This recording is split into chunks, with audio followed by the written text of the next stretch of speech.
Nah inilah Ustaz-Ustaz sekalian, coba pada ya anggaplah sesi terakhir. Saya sambil jalan-jalan ya.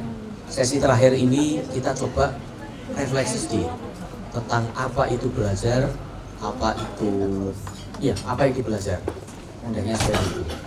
Baik, belajar itu apa Ustaz-Ustaz sekalian? Menuntut ilmu misalnya. Nah sekarang ilmu itu apa? Ilmu itu artinya apa? Ada yang mau mencoba memberikan pandangan? Ilmu itu apa? Oh, Anda kan mengajar ilmu. Nah, apa itu ilmu? Monggo. Yuk. Pengetahuan bisa. Yang lain?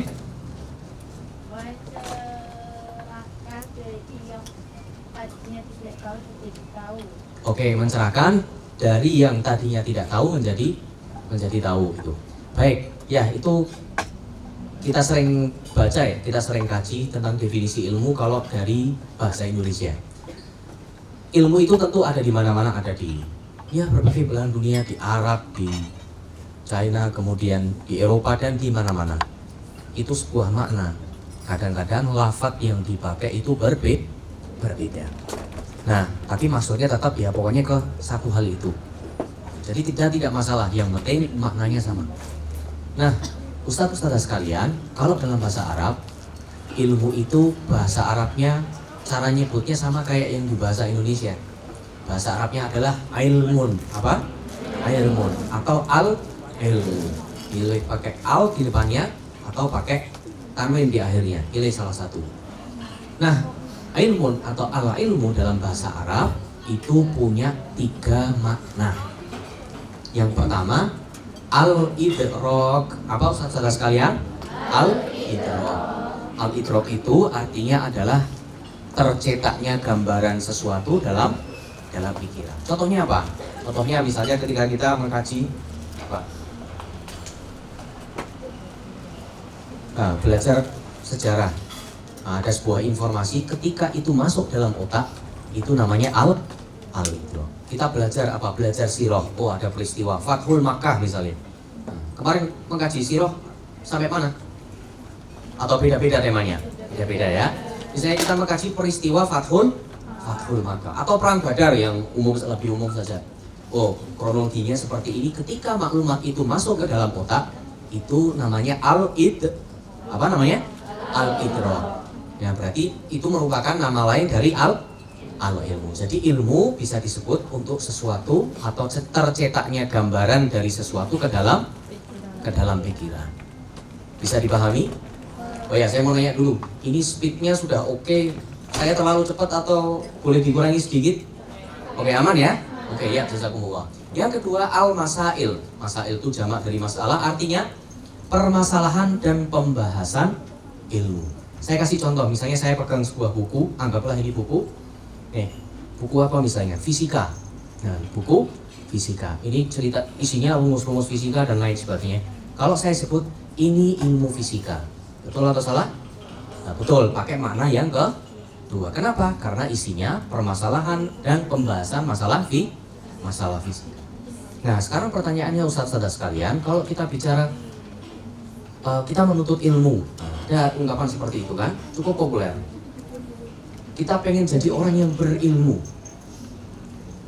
Kira-kira makna mana yang dipakai? Kalau yang kita maksud saya pengen jadi orang yang berilmu, itu adalah sekedar punya permasalahan dan pembahasan ilmu, nggak usah kuliah. Ya tinggal beli bukunya aja kan? Iya, karena di dalam buku, apalagi sekarang tinggal nggak usah kemana-mana bahkan. Nah, karena permasalahan dan pembahasan ilmu ada di buku, ada di gadget. Nah, sekarang kalau saya mau jadi orang berilmu, apakah maksudnya sekedar ilmunya itu sudah masuk ke otak? Betul. Tapi kalau ukurannya sekedar ilmunya sudah masuk ke otak, itu hari pertama sudah dapat ilmu. Iya. Tapi kapan orang itu disebut berilmu? Bisa dipahami ya? Kapan orang itu disebut berilmu? Berilmu itu ketika yang ketiga. Bacanya apa itu? Bacanya adalah malakah. Apa Ustaz-Ustaz? Malakah. Jadi yang pertama al-idrok, apa? Al-idrok. Yang kedua al-masail. Yang ketiga adalah al-malakah. Nah, malakah itu artinya apa? Kecakapan, keahlian. Oke, saya kasih contoh. Orang masuk ke kedokteran, ini paling gampang contohnya kedokteran. Kedokteran, ketika hari pertama dia masuk kampus, dia dapat banyak buku diktat, berarti dia sudah punya permasalahan dan pembahasan ilmu. Langsung praktek? Oh jelas tidak. Kuliah dulu 4 tahun misalnya, kalau ngacak. Kuliah 4 tahun kan ya? Ya 4 tahun. Setelah 4 tahun kuliah, boleh langsung ke RSU Jogja melamar kerja. Apa yang harus dilakukan? Nah, ada koas, ada internship dan lain sebagainya. Nah, ketika orang itu udahnya baru esket sarjana kedokteran, itu beda dengan kalau baru esket itu ilmunya baru al-idrok, baru masuk ke kita. Oke ya? Oke. Nah, kapan orang bisa disebut dokter? Kalau dia sudah ilmunya itu sudah pertama ya hafal, kemudian misalnya ada orang periksa ke dia, Pak atau Bu, badan saya panas, batuk dan lain sebagainya, ini saya kenapa? Obatnya apa? Nah, kalau dokter langsung bisa langsung dia bisa mendiagnosa, bahkan bisa menjawab, bahkan ngasih obat, ngasih resep dan lain sebagainya.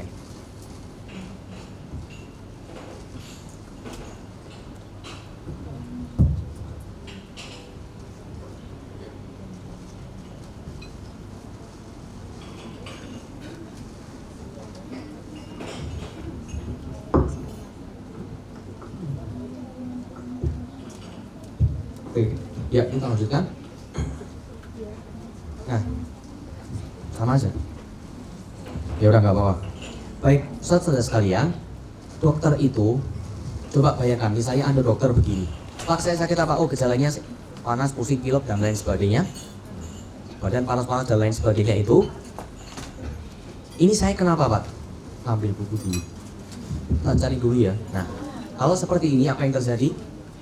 Ya, tuh malpraktek dan lain sebagainya.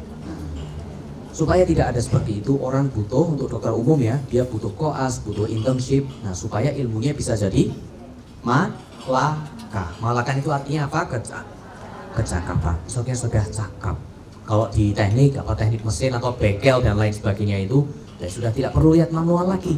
Tapi seakan-akan sudah bahkan dia bisa menindak berbagai macam kasus. Itu kalau sudah malakah. Pertanyaan, kalau orang berarti yang ideal, saya pengen jadi orang berilmu, itu ilmu bermakna atau kecakapan. Semuanya betul, tapi bentuk ideal ulang yang nomor. Baik, sekarang kalau orang pengen dapat ilmu, itu dia harus belajar. Pertanyaannya, belajar itu apa, Ustaz sekalian? Apa? Proses penunjukan. Apaan yang lain? Yang selama ini dibayangkan, yang selama ini dibaca, diketahui, boleh sharing? Ya? Belajar mengajar. Yang lain? Yang tidak tahu, yang beritahu. Oke, itu semua makna yang dekat. Nah, kita coba sekali lagi. Kalau pakai bahasa Arab, belajar itu kata apa yang bisa dipakai? Gampangnya, belajar itu bahasa Arabnya apa? Nah, bahasa Arabnya apa? Kemudian apa definisinya dalam bahasa Arab? Ya, ini membantu kita coba, yaitu kan bahasa kita juga, gitu kan? Nah, dari perspektif bahasa lain. Nah, biasa yang dipakai adalah ilmu, pernah dengar ilmu sorf? Kalau sorof pernah dengar? Nah, sorof itu bahasa Indonesianya sorf. Ya. Sorof itu bahasa Indonesia. Ya udah apa-apa, yang penting ilmu tentang itu. Sorof itu apa? Gampangnya begini, kalau kita tilawah, itu kan ada ayat dunia begini, wallahu ghafurur rahim, ya kan? Wallahu, dan Allah itu ghafurun, artinya apa? Maha pengampun. Itu kalau ghafur. Sekarang kalau wallahu yaghfiru dzunuba jami'a, Allahu yaghfiru artinya mengampuni. Tapi kalau astaghfirullah artinya saya minta ampun. Katanya ada yang sama nggak hurufnya? Apa? Tapi ditambahin depannya, belakangnya dan lain sebagainya, menimbulkan makna yang berbeda. Itulah ilmu sorf, atau yang bahasa Indonesianya itu sorf, atau tasrifan, pakai P, tasrifan. Kalau tasrif itu masih betul, masih bahasa Arab. Ya betul semua gitu. Itu bisa bahasa Arab. Itu ya. Nah, di dalam ilmu sharf, nah ini salah satu, ya ini bukan untuk apa-apa, tidak menunjukkan bahwa insya Allah yang disampaikan ini ada dasarnya. Iya. Baik. Bahasa Arab ada kata namanya fa'ala. Apa Ustaz-Saudara? Fa'ala. Artinya melakukan. Apa artinya? Melakukan. Nah, pakai ilmu sharf atau sorof tadi itu, tambah depannya dan ainnya ditasdid, ya, ditambah tak depannya dan ainnya ditasdid, itu maknanya berubah. Kalau fa'ala artinya apa tadi? Melakukan. Kalau fa'ala artinya mendapatkan sesuatu secara utuh dan sempurna sedikit demi sedikit. Boleh kita ulang sama-sama? Kalau fa'ala artinya apa? Melakukan. Ditambah huruf apa depannya? Ha, sama di komoditas definenya. Artinya berubah menjadi, boleh sama-sama? Mendapatkan sesuatu secara utuh dan sempurna sedikit demi sedikit. Kalau ini kan yang melakukan. Kalau ada satu kata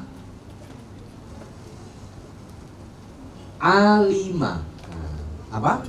Alima, ain, lam dan mim. Itu artinya adalah mengetahui. Apa? Mengetahui. Alima artinya mengetahui. Pengen mencoba? Kalau alima ditambah tak depannya dan ditasdid ainnya, ta'allama, itulah yang kalau orang ditanya apa bahasa Arabnya belajar, ta'allama ya ta'allam nih. Ya, ta'allama. Nah, berarti artinya sama. Tinggal sesuatu ini diganti dengan ilmu. Oke?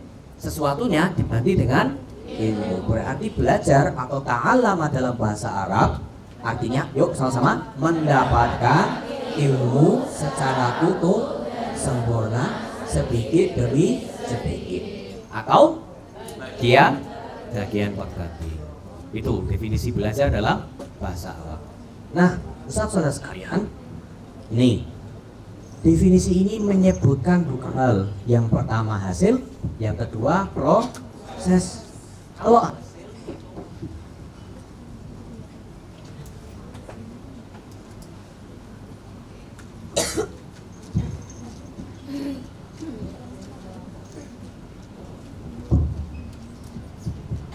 ya, kalau hasilnya apa? Mendapatkan ilmu secara utuh dan sempurna. Berarti bisa dikatakan tujuan belajar apa Ustaz-saudara sekalian? Mendapatkan ilmu secara utuh dan sempurna. Prosesnya bagaimana? Sedikit demi bagian per matematika, sedikit demi sedikit. Matematika ATK, matematika kelas 1, 2, 3, 4, 5, 6 SD, SMP, SMA dan seterusnya. Sampai matematika yang nggak pakai angka ini. Begitu huruf itu masuk ke matematika, disitulah bencana ini. Ya nggak bencana lah. Disitulah permasalahan yang sesungguhnya terjadi. Gitu kan? Ya. Baik, ini. Nah, ini bisa kita jadikan apa Ustaz-saudara sekalian? Mentalitas kita. Jadi kalau ini ada latihan apa misalnya? Kalau baca Quran yang diberikan itu pakai apa? Baghdadi ya? Nah, belajar Baghdadi. Baghdadi itu ilmu tentang apa? Cara membaca.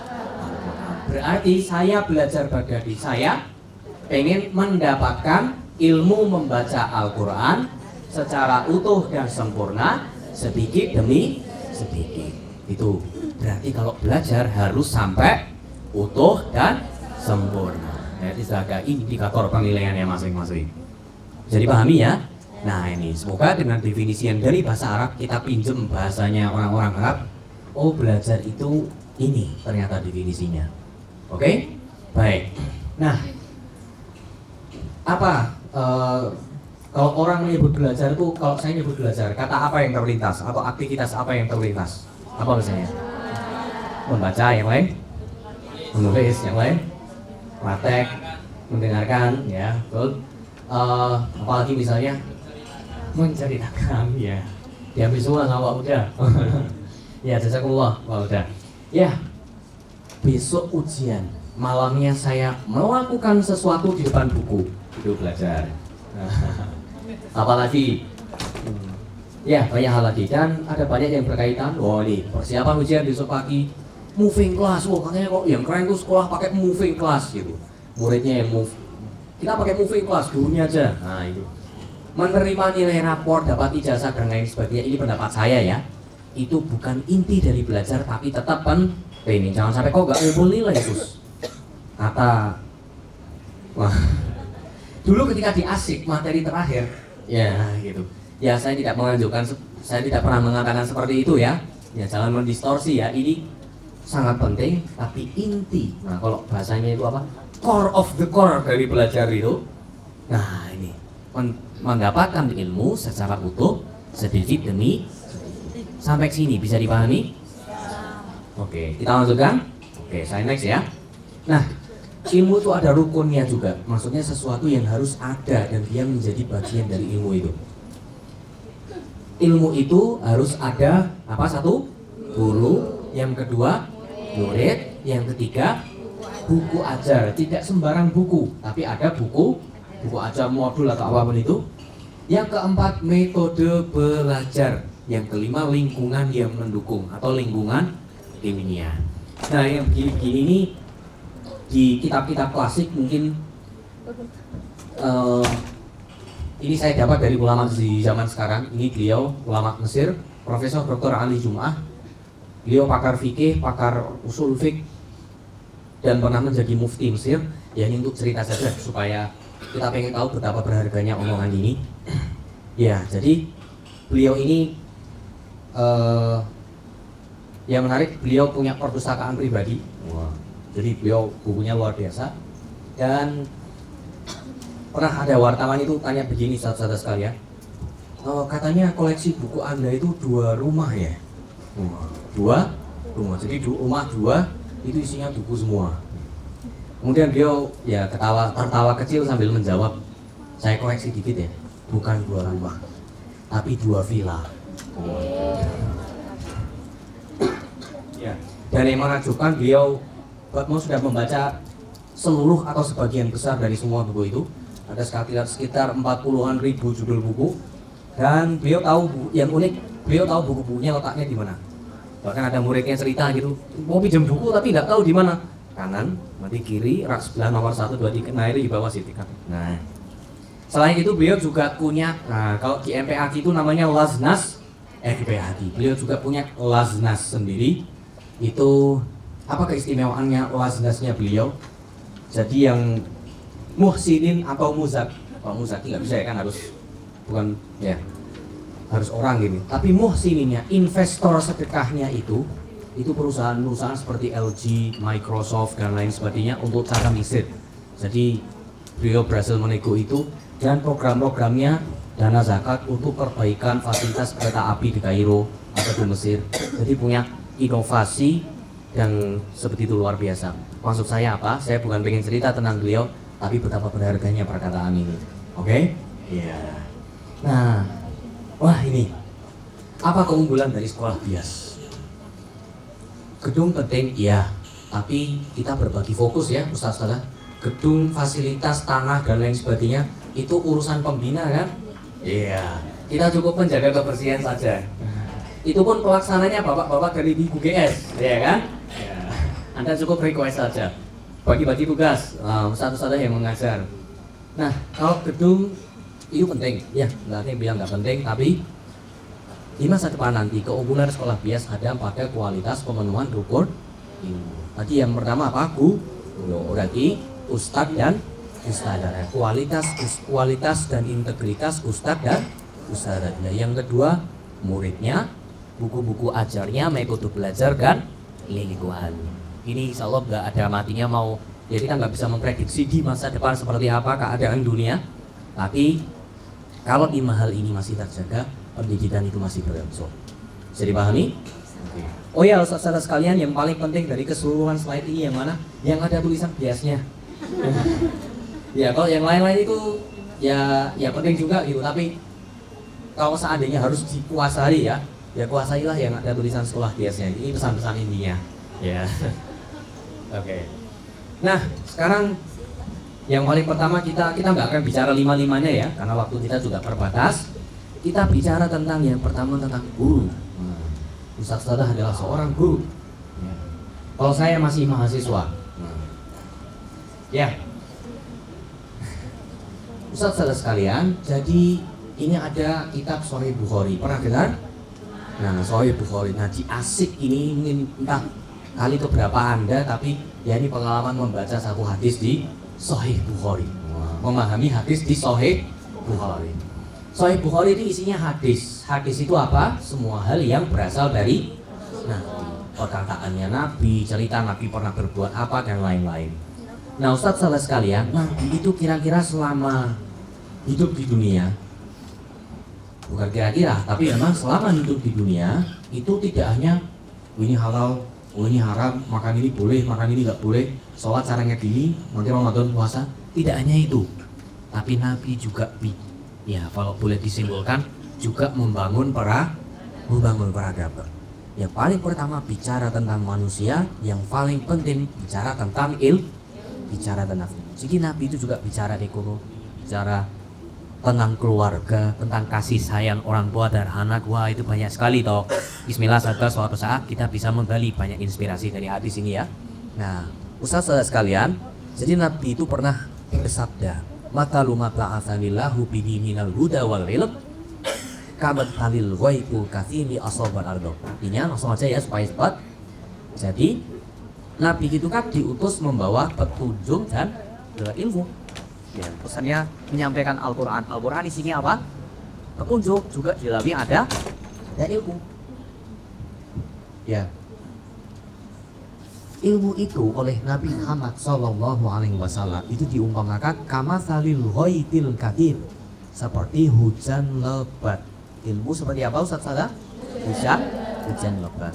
Asaba ardon, yang mengenai bumi atau mengenai tanah. Kalau ilmu itu seperti hujan, kalau yang seperti hujan itu ilmu, berarti yang seperti tanah apa? Manusia. Lebih spesifik lagi, apanya? Yang kena ilmu itu bagian mananya? Betul. Akal ataupun hati. Wah, apakah akal hati ini sama batu? Masih kapan-kapan? Saya juga belum tahu.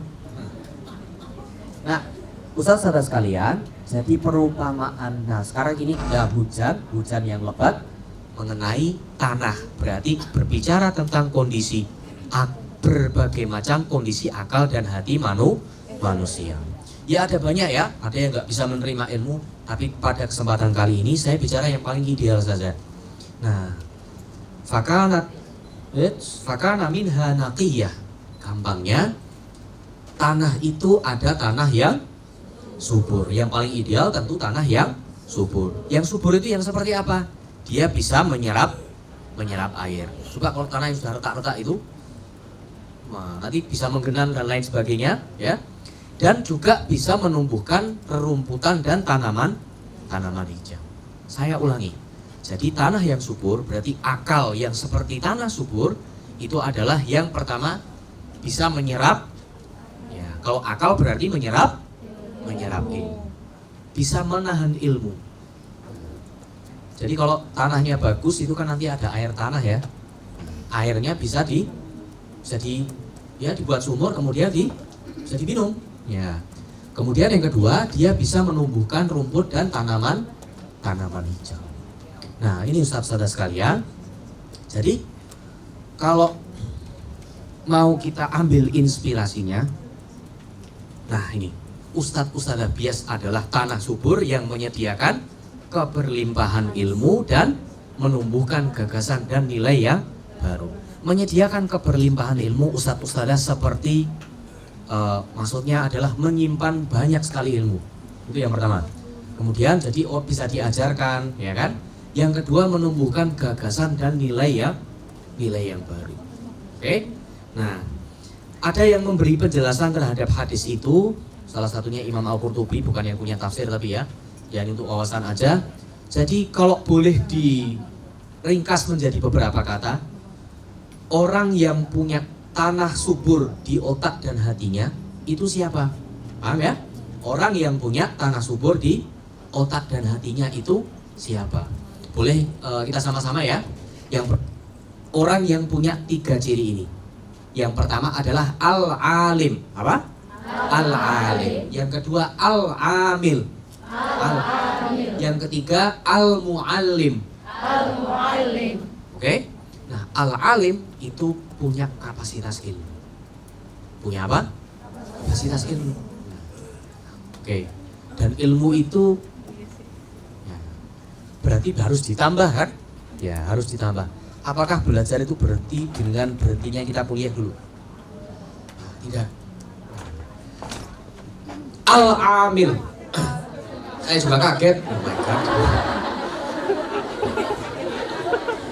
Oke, lanjut ya. Ya, al-amil itu yang mengamalkan ilmu. Mengamalkan itu ustaz-ustaz sekalian, bukan ilmu yang diamalkan itu tidak hanya ilmu pokoknya tentang akhlak, pokoknya hal-hal yang begitu itu. Bahkan misalnya orang menekuni apa misalnya? Bahasa Indonesia. Nah, contohnya bahasa Indonesia. Kira-kira pantas nggak kalau misalnya pengajar bahasa Indonesia itu dia tahu banyak novel-novel yang terbaru, dia tahu banyak tentang sastra, bahkan tahu banyak tentang kata-kata baru dalam bahasa Indonesia. Masih ada sekarang? Masih? Mau saya kasih contoh? Yo, contoh. Apa misalnya? Nah, kalau habis orang lapar, habis makan, kenyang. Orang haus, habis minum? Oh, alhamdulillah, sudah lumayan ada beberapa yang tahu. Apa tadi? Orang haus habis minum? Nah, namanya palum katanya. Kalau di Arab udah ada itu bahasa Arabnya. Namanya arroy. Oh. Nah, itu. Jadi dia mengupdate kata-kata baru dalam bahasa Indonesia. Nah, ini jadi poinnya apa ustaz-ustaz sekalian? Jadi yang dibaca keseharian itu tidak cuma yang buat ngajar besok pagi. Ya kalau itu ngajar 5 tahun apa nggak hafal? Nah, ya kalau sudah 5 tahun ngajar ya mestinya sudah hafal. Tapi kita selalu mengupdate ilmu itu tadi. Oke? Nah, kemudian amil itu yang mengamalkan. Kalau mu'alim itu mengajarkan. Nah ini, jadi ustaz-ustaz bias itu alim, amil dan mu'alim. Berkapasitas ilmu, hidup dengan ilmu dan mengajarkan ilmu. Oh ya, ini jangan khawatir ustaz-ustaz sekalian, pokoknya sesuai janji saya di awal, pokoknya nggak perlu nulis, nyantai aja. Nah, justru dulu saya pernah waktu di Kairo itu jadi belajar tentang kalau hadis itu kan orangnya harus hafalannya bagus itu. Hafalan bagus itu salah satu cirinya yang membuat hafalan bagus adalah tidak terdistraksi ketika proses belajar. Tidak terdistraksi ketika proses belajar. Nah, salah satu bentuk distraksi waktu itu kami lagi nulis itu adalah nulis ketika gurunya ngomong. Langsung kami ya langsung lagi nulis gitu kan. Itu adalah nulis ketika gurunya ngomong. Nah, langsung kita berhenti. Nah, nulisnya kapan? Nulisnya nanti gitu. Ya, tapi kalau bisa sambil tidak terdistraksi ya nggak masalah. Gitu ya. Dan ini slide ini nanti saya kirim lewat pembina, nanti insya Allah sampai ke ustaz-ustaz sekalian, oke? Oke. Pokoknya ini layar lebar, jadi pokoknya tinggal duduk, nanti popcornnya datang gitulah. Nah, popcorn ilmu, kalau yang beneran minta panitia. Nah, kalau yang beneran mungkin ada di depan sini. Oh. Baik, sekarang kalau Nabi itu gimana? Kalau Nabi itu bagaimana? Nabi jadi guru itu bagaimana? Ya betul, Nabi itu Nabi, cuman Nabi bisa berperan sebagai seorang kepala keluarga, seorang suami, sebagai komandan perang, pimpinan politik, ya kan? Kemarin habis mengkaji sirah kan? Ya. Nabi itu kalau sebagai guru seperti apa? Dan malah itu yang cukup peran yang sangat banyak dari Nabi. Nah, ini ada di kitab hadis disebutkan. Nah, yang paling penting yang perlu saya garis bawahi adalah yang saya garis bawahi dari hadis ini adalah yang saya garis bawahi. Nah, itu. Jadi garis bawahi pertama dan kedua itu beda. Istighdam apa di mana? Ya. Jadi Nabi itu orangnya yu'ti kulla julasaihi binasibi. Memberikan kepada setiap orang yang duduk bersamanya, maksudnya murid-muridnya, binasibi dengan jatahnya. Nanti saya terangkan, ini saya bacakan dulu. La yahsabu jalisu anna ahadan akramu alaihi minhu. Dan supaya cepat langsung aja artinya.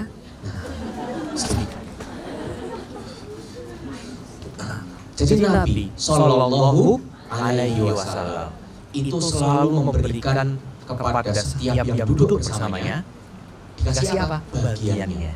Maksudnya itu jatahnya, alokasi waktunya, perhatiannya, apalagi ilmunya, jawaban-jawaban terhadap pertanyaannya.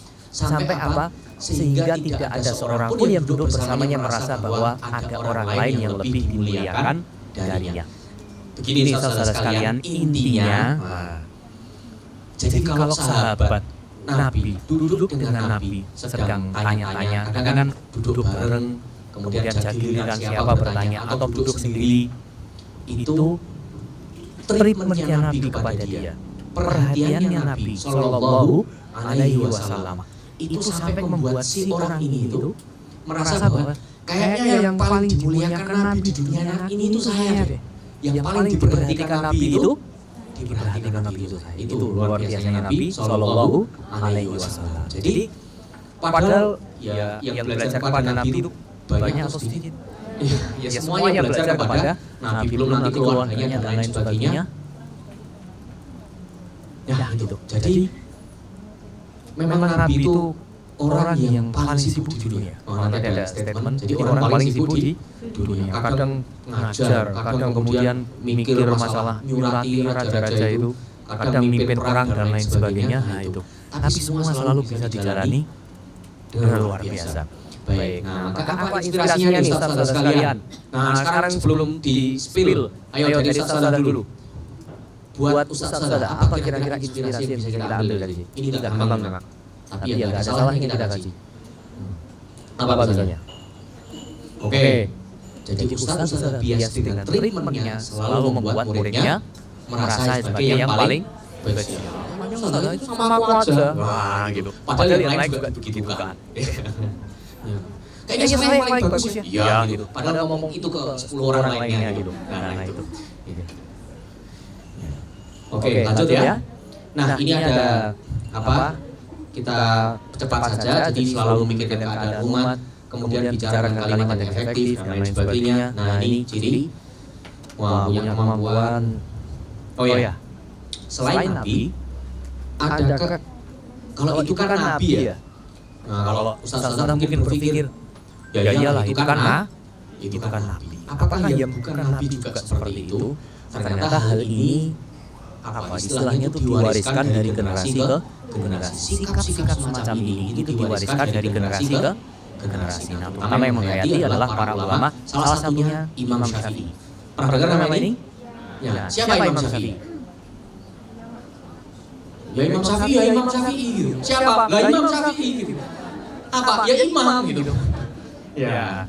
Ya Imam Syafi'i itu adalah seorang ulama mujtahid, ahli fikih, ahli Quran ya segalanya. Kita di Indonesia ini banyak belajar dari cara memahami Quran, cara memahami hadis, cara memahami hukum-hukum lewat cara pemahamannya Imam Syafi'i. Nah, Imam Syafi'i itu dulu mengajar, beliau itu kan di akhir hayatnya itu hidup di Mesir. Hidup di Mesir selama 4 tahun, lebih lama saya berarti. Tapi hasilnya jauh. Ya tentu tidak diukur dari ya iyalah. Nah, Imam Syafi'i mengajar di ada masjid namanya Masjid Amr bin As.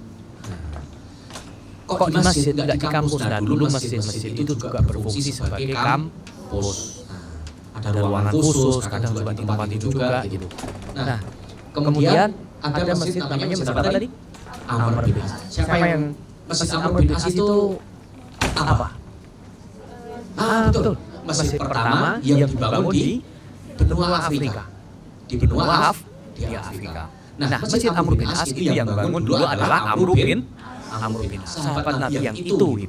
Nah, itu masjidnya eksis terus bahkan sampai Imam Syafi'i sekitar tahun 199 Hijriah sampai 204 Hijriah, 200 tahun masih eksis. Bahkan masih ada sampai sekarang.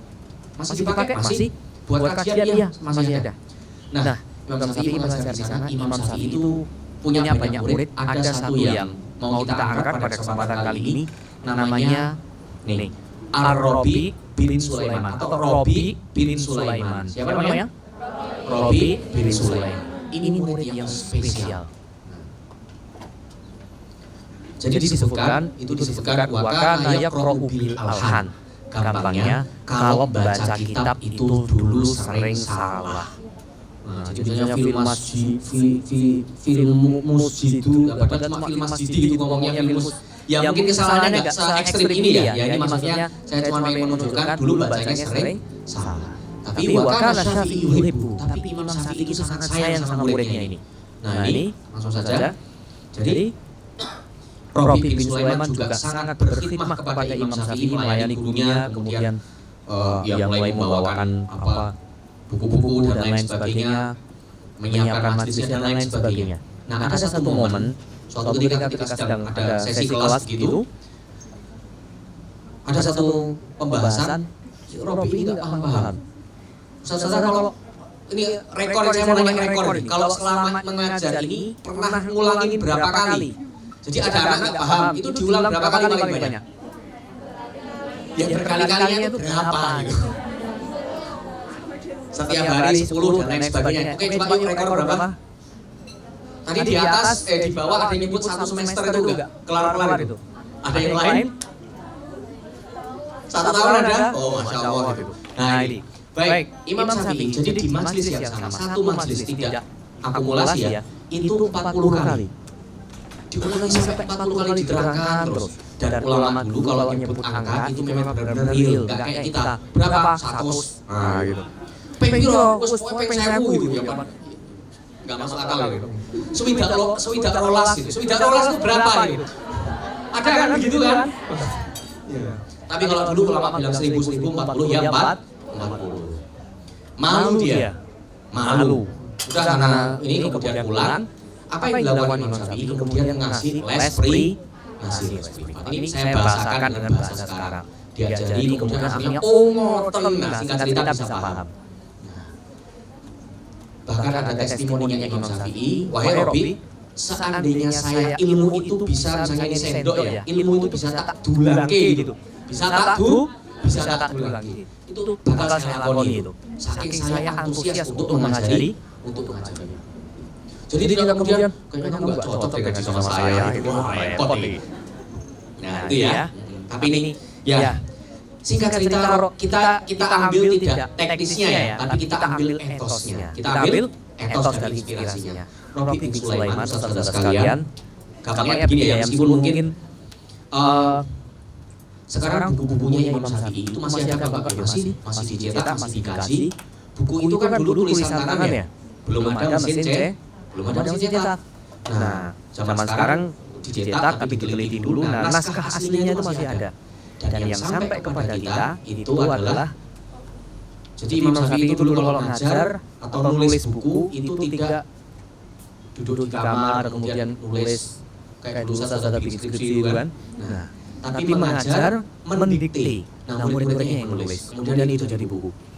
Nah, ini dia. Nah, yang tengah ini tulisan tangannya Rabi bin Sulaiman tadi. Wah. Nah, ini Arisalah, buku usul fikih yang sangat terkenal. Nah, buku Imam Syafi'i yang sampai kepada kita itu yang dari penelitian versi tulisan tangannya siapa tadi? Rabi bin Sulaiman. Yang pernah dalam satu majelis diulang sampai berapa kali? 40 kali. Sudah pernah belum? Ternyata belum. Akhirnya dikasih les. Wah, dikasih les FIFA gitu. Ya itu treatmentnya saja. Yang ini luar biasa ya. Nah, wah ini maka Ustaz Bias apa inspirasinya? Selalu punya cara memahamkan ilmu dan punya berbagai jurus menangani berbagai model murid. Nah, yang Anda lebih paham. Jadi yang model-modelnya bentukannya kayak gini, jadi udah kelihatan dari penampilannya dari pertama ya kan. Nih kayaknya aku tahu bakal kerja di 1 semester ke depan gitu. Kan gitu ya. Nah, kalau ini insya Allah lancar KKM ini. Sorry itu sih, ini penampilan KKM. Nah, kalau yang ini. Nah, itu. Oke ya, saudara sekalian. Baik, kita lanjutkan. Nah, itu tadi. Jadi sedikit inspirasi tentang bagaimana Rasulullah SAW etos beliau ketika menjadi guru dan dilanjutkan oleh para ulama setelahnya. Nah, sekarang menjadi murid. Wah. Murid bias itu seharusnya bagaimana, dan kita juga kadang berperan sebagai murid, gitu kan? Kita juga masih terus belajar. Kita ngaji dulu. Kalau Ustaz dah baca Al-Kahfi, ya, kalau pas lagi hataman itu kan nanti mesti lewat Al-Kahfi kan, itu ada. Ya lah masa diumpati. Bismillahirrahmanirrahim. Wa idh qala Musa li fatahu la abrahu hatta ablugha majma'al bahraini aw amdiya huquba. Wa idh qala, dan ketika berkata siapa Musa, Nabi Musa, li fatahu, kepada muridnya. Ini ceritanya waktu Nabi Musa disuruh Allah mencari Nabi Khidir. Suruh belajar informasi yang Nabi Khidir tahu. Tapi tetap secara pintar, secara kemuliaan ya Nabi Musa itu ulul azmi dan lain sebagainya. Ya, tapi ada informasi yang Nabi Khidir itu Nabi Khidir yang tahu. Makanya Nabi Musa disuruh belajar kepada ini, suruh Allah belajar kepada beliau. Dan itu kan keluar dari pusat kota, terus sampai ke kakaknya disuruh ketemu di tempat pertemuan dua bahwa itu dua laut. Sungai juga kan bisa disebut bahar, tapi mungkin yang lebih relevan ya bisa juga muara. Sungai juga bisa jadi Sungai Nil kan Mesir itu ketemu sama laut di muaranya itu.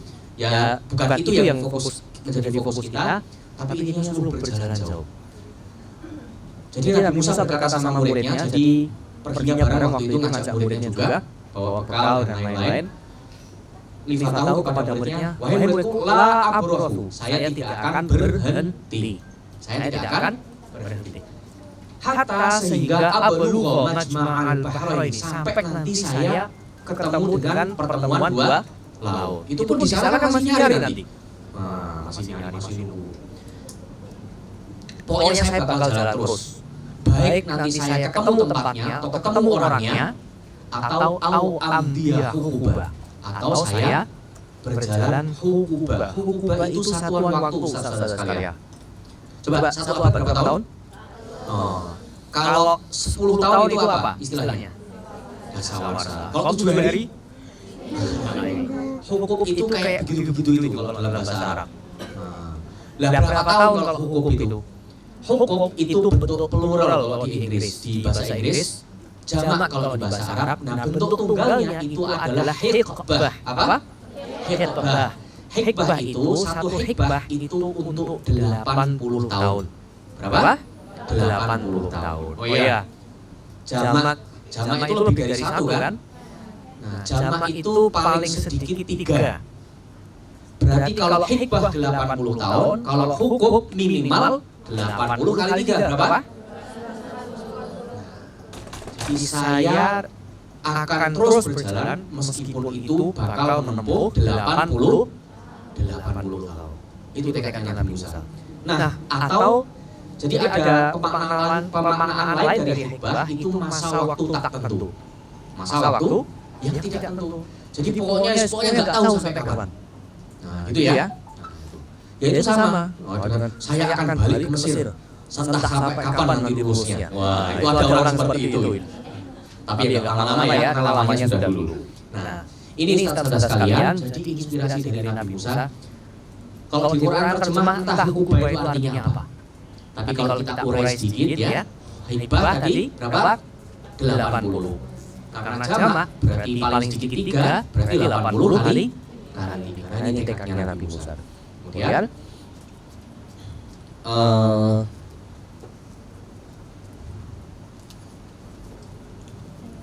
ini nggak usah.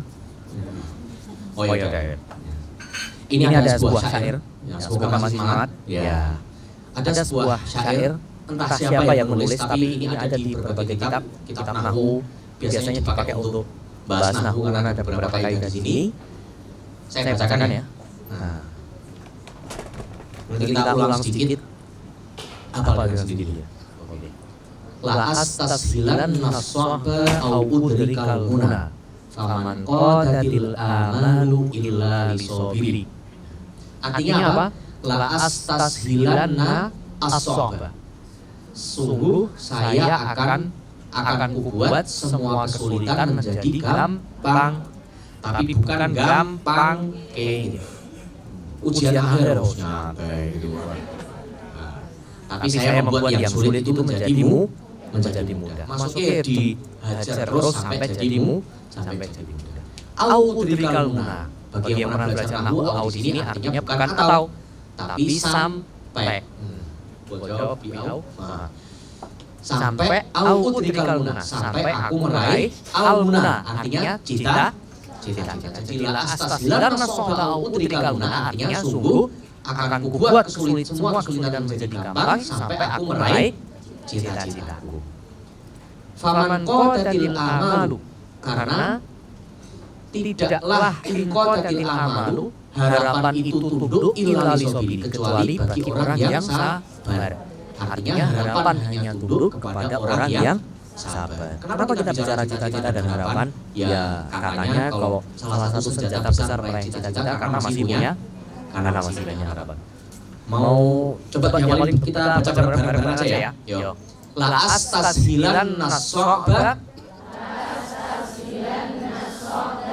au udrikal muna. Faman qadatil amalu illa lisobiri. Kita artikan. La astashilan nasohba, sungguh akan kubuat semua kesulitan menjadi gampang.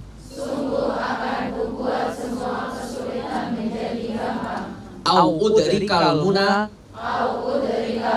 sampai aku meraih cita-citaku. Faman qadatil amalu, karena harapan itu hanya tunduk illa lisobiri, terjemah bebas, kepada orang yang sabar.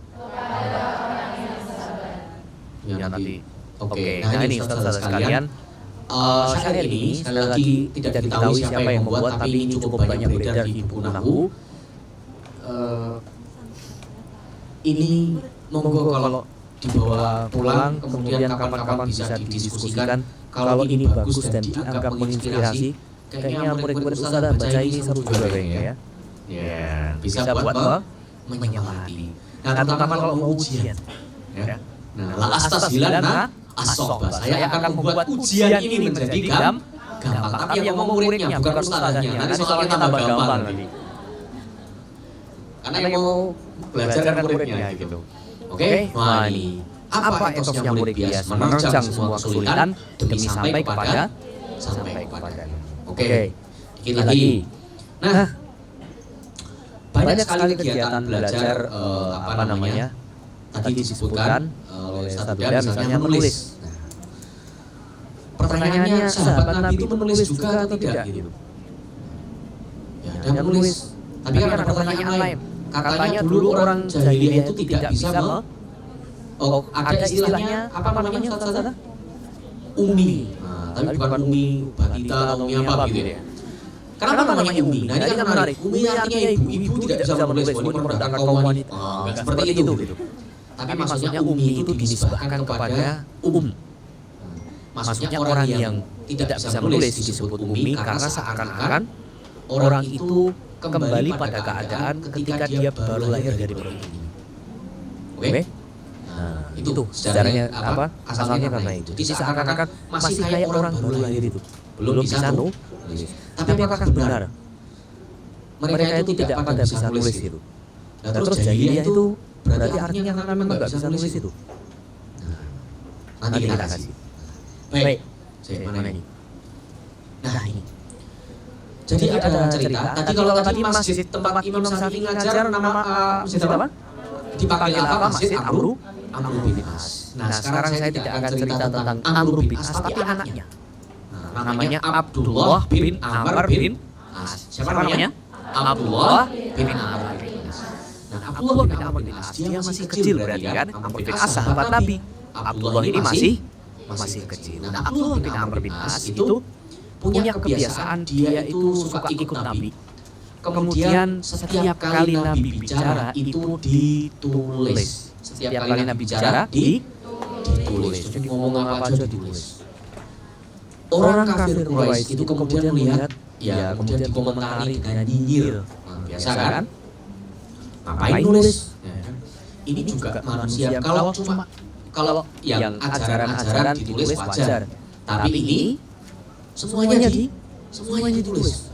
Nabi ngomong apa gitu, barang minta diambilkan apa, itu juga ditulis. Nah, ustaz-ustaz sekalian,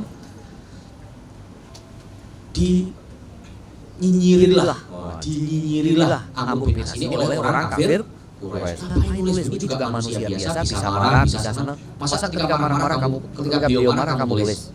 Aneh kan? Kena mental. Tapi tidak berhenti di sana, tidak kemudian ngedrop, kemudian udah nggak mau lagi, enggak. Dikonsultasikan kepada Nabi. Nah, ini tadi saya dinyinyirin begitu, bagusnya bagaimana Nabi? Apa kata Nabi? Ini hadis ini ada di kitab Sunan Abu Daud. Ya berarti ada puluhan ceritanya ya, tidak mengada-ada. Nabi kemudian mendengar curhatannya Abdullah bin Amr itu. Nabi kemudian bereaksi begini. Kemudian menunjuk ke lisan beliau, ke mulutnya. Kemudian Nabi berkata, "Uktub, tulis. Fawalladzi nafsi biyadihi, ya intinya demi Allah, ma yakhruju minhu illa haq." Ya. Pokoknya tulis saja, ya nggak apa-apa tulis. Demi Allah tidak ada satupun yang keluar dari sini, maksudnya dari lisannya Nabi Shallallahu Alaihi Wasallam kecuali kebenaran. Jadi seriusnya Nabi itu benar, bercandanya juga benar, dan semuanya ilmu, semuanya jadi petunjuk bagi manusia. Nah ini makanya akhirnya Abdullah bin Amr sering semangat lagi untuk menulis. Bahkan termasuk sahabat yang paling banyak riwayat hadisnya.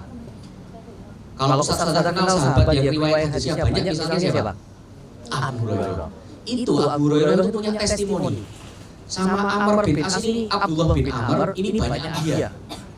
Kenapa? Kalau saya, Abu Hurairah maksudnya, itu saya cuma hafal saja. Saya cuma hafal saja. Tapi kalau Abdullah bin Amr dia yang hafal, dia juga menulis. Wah, ini luar biasa. Dan percaya atau tidak, ya harus percaya. Arsip hadisnya Amr bin As itu hasil tulisannya itu eksis. Bahkan punya namanya Sohifah. Sohifah itu lembaran Sodikoh. Dan buku itu sekarang ada versi cetaknya, sudah ditulis ulang, sudah diketik bagus, sudah ada dicetak jadi buku kecil begini, diterbitkan di Mesir sana. Jadi hasil ini tadi. Coba kalau kena mental terus stop. Nah, itu gak ada yang tadi itu. Ini ya. Jadi ini semangat Abdullah bin Amr untuk menulis. Nah, tadi saya mau cerita sedikit. Emang kalau di Arab dulu itu orang-orang pada menulis atau tidak? Jawaban singkatnya, mereka memang banyak yang bisa menulis, dan menulis itu juga bukan berarti karena kan katanya mereka terkenal ngapal ya. Kalau menulis berarti masyarakat kelas 2 gitu. Kalau ngapal nomor 1 tidak seperti itu. Tapi yang pertama, banyak di antara mereka bisa menulis. Itu satu. Maksudnya cukup banyak. Tapi yang lebih dominan yang tidak menggunakan tulisan. Apa maksudnya? Ya kalau lagi makan gimana gitu, terus keluar stroke-nya itu kan tulisan kan? Nah itu. Kalau kita dikit-dikit tulisannya. Ada nama jalan, ada tulisannya, nama gang, dan lain sebagainya. Maksudnya masyarakat ummi itu yang tidak banyak mengandalkan tulisan. Tapi apakah mereka tidak bisa menulis sama sekali? Enggak. Nah buktinya ini ada dalam satu buku sejarah Tabaqat Ibnu Sa'ad. Jadi ada seorang sahabat, wa kana Aus bin Khawli minal kamalah. Ini termasuk orang-orang yang sempurna, perfect. Nah, wa kana al-kamilu indahum, dan maksudnya apa? Perfection. Nah, jadi orang yang perfect itu seperti apa? Fil jahiliyah, dulu ketika masa jahiliyah, wa awal Islam, dan masa-masa awal Islam, orang yang perfect itu yang kayak gimana? Kalau sekarang yang perfect contohnya apa? Yang passive income, kemudian apa lagi? Yang sudah apa? Slow living. Apa istilahnya satu itu? Passive income tadi. Passive income. Merdeka secara finansial. Itu kemudian karirnya bagus dan lain sebagainya. Ya nggak apa-apa. Beda budaya, beda cara. Nah kalau dulu di zaman jahiliyah itu, salah satu bentuk perfection adalah satu al-ladiyatu bil arabiyah, yang bisa menulis bahasa Arab. Yang kedua, wa yuhsinul auma, dan pandai berenang. Jadi bisa nulis kemudian, jadi kalau bahasa kita mungkin, mohon maaf ya, cowok yang keren itu yang seperti apa? Satu, yang bisa nulis bahasa Arab. Yang kedua, wa yuhsinul auma, dan pandai berenang. Itu ada praktek di mana ya? Nah, itu bisa dites. Siapakah yang masuk dalam perfection tadi? Nah, padahal ini di Arab. Lautnya kira-kira di mana saudara sekalian? Coba nanti dilihat di peta. Tidak seperti kita, dikit-dikit ada kali. Dulu kalau pas kecil kan seringnya. Nah, gua ini. Ya, ini. Di kali, kemudian di danau dan lain sebagainya, ini di Arab yang susah. Tapi tetap perfection adalah yang pandai berenang. Dua romi. Maksudnya adalah pandai memanah. Jadi menulis, berenang dan memanah itu menunjukkan perfection. Baik. Terakhir, nanti kita sambung ini kalau ada tanya jawab. Budaya berilmu ini apakah cuma di generasi awal saja atau tidak? Nanti kita sudah sampai zaman Imam Syafi'i. Terakhir ini saudara sekalian, pernah dengar, insya Allah pernah dengar dengan nama Salahuddin Al-Ayyubi. Ya. Siapa beliau? Siapa? Apa? Ya, penjaga atau pembebas Al-Aqsa dari tentara salib. Beliau juga seorang sultan, tapi bukan sultan bahasa populer akhir-akhir ini ya. Oh, yang punya Rubicon 4, kemudian BFB berapa gitu, bukan itu gitu. Ya, beliau seorang raja, tapi beliau sultan juga sih. Tapi ketahuilah saudara sekalian di buku sejarah itu, di akhir hayat beliau itu warisannya dibagi cuma sedikit. Karena kekayaannya ini sudah dibagi-bagi buat orang-orang. Padahal sultan. Nah, nih, Salahuddin Al-Ayyubi. Itu ilustrasi fotonya ya, dulu ya belum ada gitu, tapi ya ini ilustrasi fotonya. Oh ya, ini kan buku biografi ya. Saya cuma pengen meng-highlight. Jadi ini sisi apa? Kita akan merindukan pemimpin muslim ya, kan semoga murid-muridnya Ustaz ada yang jadi pemimpin muslim luar biasa. Nah, itu konsepnya kalau dulu seperti apa gitu. Kalau sekarang mungkin ya kita sudah senang ya melihat ini orang ini rajin jamaah, kemudian pendidikannya baik, itu sudah luar biasa mungkin bagi kita. Nah, tapi dulu Salahuddin Al-Ayyubi ini di sini tertulis wa kana faqihan. Dia juga seorang faqih. Jadi tidak hanya jago perang juga, tapi beliau seorang faqih. Bukan faqih, tapi faqih. Ya. Faqih itu artinya adalah seorang ahli fikih. Jadi Salahuddin Al-Ayyubi seorang sultan, tapi juga seorang ahli fikih. Buktinya apa nih? Ini buku biografi khusus ulama mazhab Syafi'i, tokoh Syafi'iyah karya Ibnu Sufi. Ya, informasi aja. Jadi beliau itu masuk daftar biografi ulama fikih Syafi'i. Luar biasa kan? Nih, yuqalu dikatakan innahu kana yahfadzul Qur'an. Dia hafal Al-Qur'an. Sultan ini. Dan satu lagi, wa tanbih fil fiqh, dan dia juga hafal kitab At-Tanbih. Jadi gampangnya selain hafal Quran juga hafal kitab fikih. Nah, kemudian wal hamasah syair dan juga hafal ya salah satu buku syair dan lain sebagainya. Baik, ini saja saudara sekalian, semoga bisa. Nah, yang paling penting ini ya.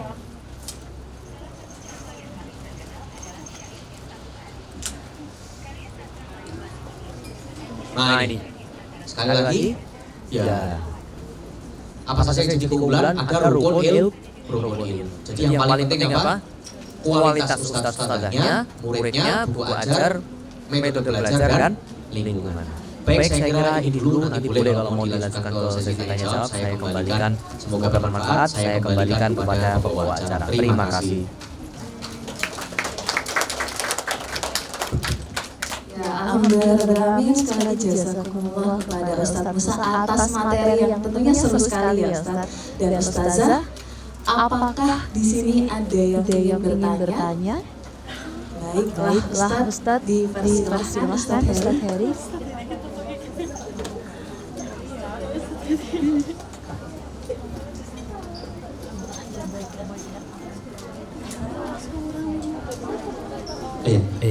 Saya mau tanya dan minta dan didongengin didongengin Ustaz. Ustaz. Tapi Tapi dongeng singkat saja.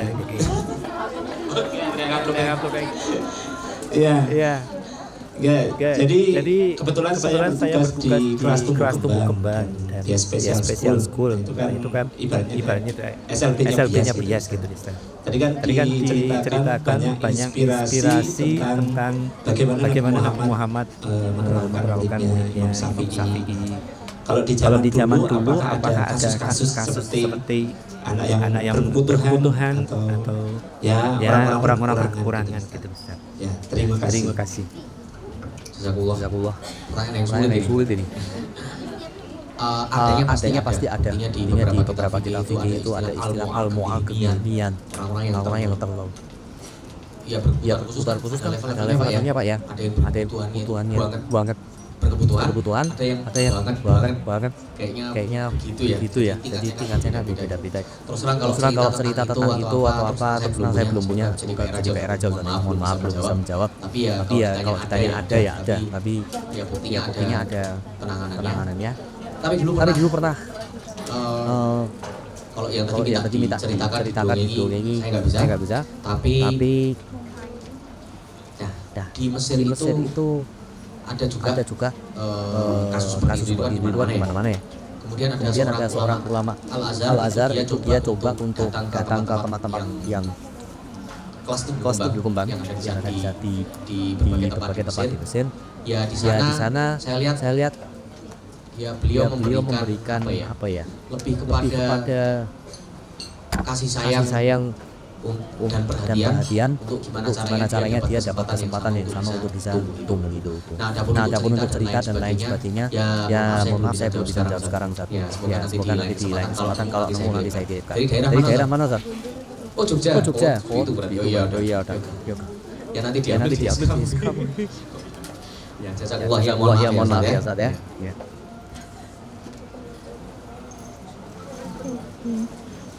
Siap Nabi. Membaca Oke, baik. Jazakumullah kepada Ustaz Heri dan juga Ustaz Musa. Nah, Ustazah dan Ustaz Musa mohon maaf sekali karena waktunya terbatas. Oh, baik. boleh. Ya, silakan Ustaz Musa terlebih dahulu. Oke. Jazakumullah kepada moderator. Saya minta waktunya Ustaz sekalian. Tadi kan saya sudah yang banyak bicara gitu kan. Nah, sebenarnya saya juga senang kalau bisa mendengar ngobrol. Cuma kan ini tidak mungkin juga walaupun waktunya masih panjang. Jadi orang sebanyak ini gitu. Nah, oleh karenanya ini saya minta Ustaz sekalian kalau berkenan meluangkan waktu. Jadi ini bukan kris ya. Nanti keluar tiba-tiba saldonya berkurang. Tapi kalau itu terjadi itu saya tidak ngerti. Itu di luar kuasa kawan. Itu di luar pengetahuan saya ya. Ya gitu. Ini masuk ke Google Form. Ini isinya apa? Isinya saya cuma pengen tanya gitu. Jadi tadi kan banyak cerita yang kita sampaikan. Banyak cerita. Kemudian meskipun satu sudah tidak menulis, tapi justru di sini menariknya. Cerita atau inspirasi apa yang paling nyantol di pikiran Ustaz sekalian. Secara umum mau cerita yang ini gitu. Kemudian yang kedua dari inspirasi yang tadi diperdengarkan. Kan selama ini Ustaz sudah menjalani sekolahan masing-masing ya. Nah itu apa yang menurut Ustazah sudah ada di sekolahan? Apa yang sudah ada di sekolahan? Nah misalnya yang tadi itu. Ya Imam Syafi'i 40 kali ya. Saya memang tidak 40 kali, tapi kalau dalam setahun di jumlah itu 40 kali gitu. Tadi siapa yang bilang setahun tadi itu. Nah, itu misalnya. Atau pertanyaan ketiga, apa yang kita katakan belum ada ya? Apa yang diharapkan dari inspirasi yang tadi untuk ada di sekolahan masing-masing? Jelas ya pertanyaannya. Nah, ini tiga untuk pendataan yang seru-seru tidak saya kasih ke SDM, tidak saya kasih ke Pembina, ini untuk saya sendiri. Saya cuma pengen banyak ngobrol dengan Ustaz sekalian. Ya, supaya ada interaksinya ya. Ya mohon berkenan meluangkan waktu ya. Jadi mungkin nanti ketika di perjalanan di bis sebelum menghilang dalam di alam mimpi atau apa gitu bisa sini dulu Dan ini waktunya saya buka satu kali 24 jam. Nah, jadi Nah, jadi insya Allah santai saja. Ya, itu. Ya, silakan monggo bisa diakses kalau difoto dulu. Sekian dari saya, sekaligus ya mohon pamit. Subhanakallahumma wa bihamdika asyhadu an la ilaha illa anta astaghfiruka wa atubu ilaik. Sukses terus, sehat selalu Ustazah. Ya, semoga nanti bisa berjumpa lagi, ada hal baru yang bisa dikerjakan bersama-sama. Baik sekali, sangat berdaging sekali materi hari ini Ustazah. Jadi sekali lagi saya mohon maaf atas ketidaknyamanannya, tetapi kita akhiri sesi dengan Ustaz Musa baca hamdalah bersama-sama. Alhamdulillahirabbil alamin. Sekian dari saya. Wassalamualaikum warahmatullahi wabarakatuh.